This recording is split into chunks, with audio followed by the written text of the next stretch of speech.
Cameraman Amol गवळेसह Mandar Gunjari, ABP माझा, पुणे।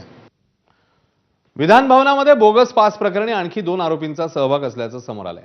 मंत्री आकाश फुंडकर यांच्या कार्यालयातून बोगस पास दिले झाल्याचं तपासात समोर आलं। फुंडकर यांच्या कार्यालयातल्या कर्मचाऱ्यांनी पैसे घेतल्याचंही पोलीस तपासात समोर आलं। ज्या 2 व्यक्तींवर आता पोलिसांनी गुन्हा नोंदवलाय त्यातल्या एका आरोपीने अटकपूर्व जामिनासाठी न्यायालयात धाव घेतली, तर दुसऱ्या आरोपीचा शोध सुरू आहे अशी माहिती सूत्रांनी दिली। या प्रकरणी मरीन ड्राईव्ह पोलीस अधिक तपास करतात।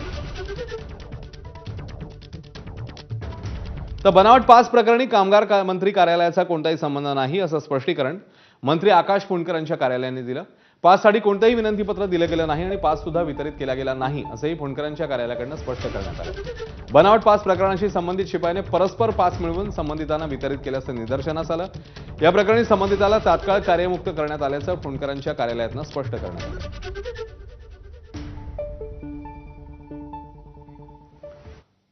यासोबत इकडे एक छोटासा ब्रेक, लगेच परत येतोय, पाहत राहा एबीपी माझा।